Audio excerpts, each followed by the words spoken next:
Welcome back to Kiwi Bred.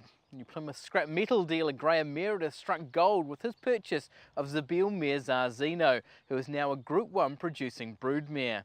We discussed her acquisition with Graham and his plans to now breed a Group 1 winner himself. New Plymouth scrap metal dealer Graham Meredith's success in breeding was always going to prompt the line, "One man's trash is another man's treasure." It's a little unfair to describe Zabeel mare Zarzino as Sir Patrick Hogan's trash, but it's history now that he sold her for $1,500 in foal to Tavistock, and new owner Meredith was able to sell the resulting foal for $400,000 when the colt's brother Tarzino became a Group 1 Victorian Derby winner. At $400,000 buys him. All done. I cash him for $400,000. Thank you, one of those $400,000 buys him. Downstairs, Duncan Ravage. Thank you, Duncan. This was racing's ultimate rags to riches story, but remarkably Meredith has revealed he would have preferred to have kept the colt rather than bank the money. You sort of get a bond on these bloody things, you know. And they become part of the family. You just don't like letting them go.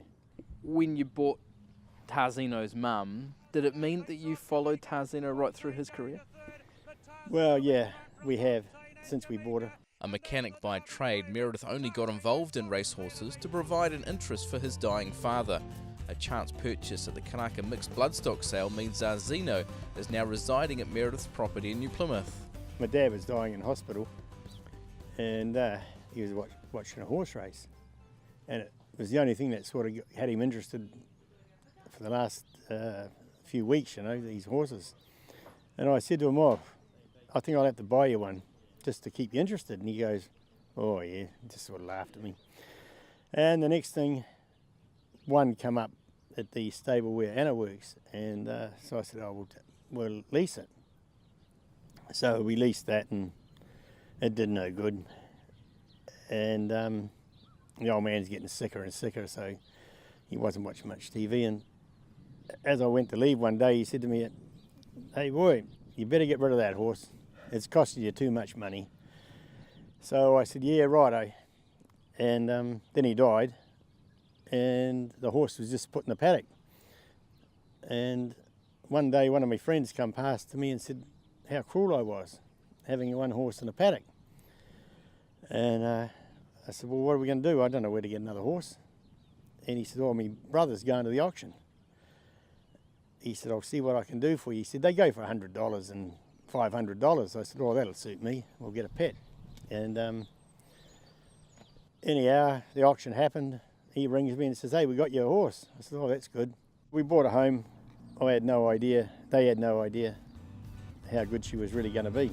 Meredith hasn't touched the $400,000 he banked from the proceeds of the colt sale, and while he has grand ambitions for his newfound passion for bloodstock, he has no intentions on selling the Tavistock foal Zarzino is currently carrying.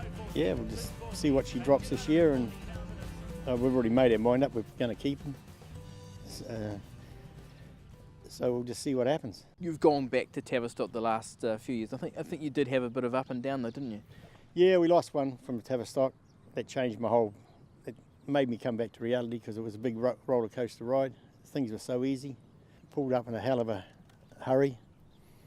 And now we're just rethinking, we'll get this foal and see where we go from there. How long have you been at this place? 15 years, 15, 16, yeah. Yeah. So what got you into scrap metals? Well, probably as a kid I did a bit of scrap to get a few bob. Yeah. And then, as I told you, I sold those couple of bits and pieces. Yeah. And then realised there was good money in it, so I continued. But you haven't always been into scrap metal, have you? No, no. What did you do beforehand? Oh, I worked on the rigs for about 15 years. I didn't have much time off, so I started the scrap yard to have a holiday, a bit of a rest. Yeah, and obviously it's been something that you've come to love. Yeah, forced to love. It just didn't stop coming in once I started. Yeah. I had to do something with it all. Yeah, it's pretty labour intensive. But now with all the machinery they got, it's just everything's done from diggers. What about the horses? How do you go from scrap metal to horses? I don't even know. I just do it. I don't even think about it. 3 o'clock comes and I've just got to go and feed them. Yeah. So that's how that works. Completely different avenues. Oh yeah, totally. It's actually, yeah, it's from one extreme to the other. As well as Zarzino in his paddocks, Meredith owns O'Reilly mare Flirting, her yearling filly by Ocean Park, and other young horses by Jimmy Shoe and Jackleberry. Meredith is the first to admit he's a novice when it comes to the horses, but with the benefit of his English-born partner and his experience, he is fast making up for lost time, and he loves pampering his star mare. Mum gets a smorgasbord every day.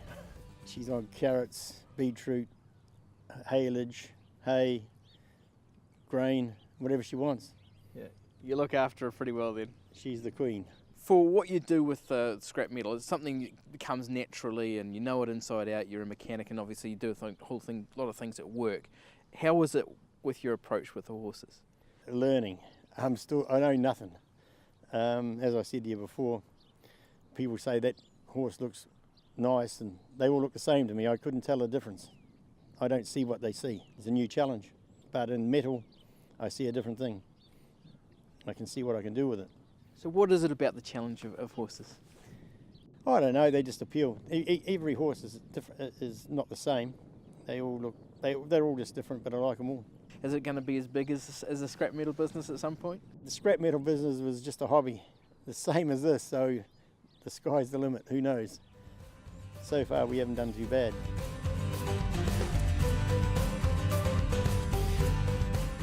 We wish Graham all the best with his breeding plans with Zarzino. It's now time for this week's Pedigree of the Week, the Trent Busserton and Natalie Young trained Group 1 Australian Derby winner Tavago.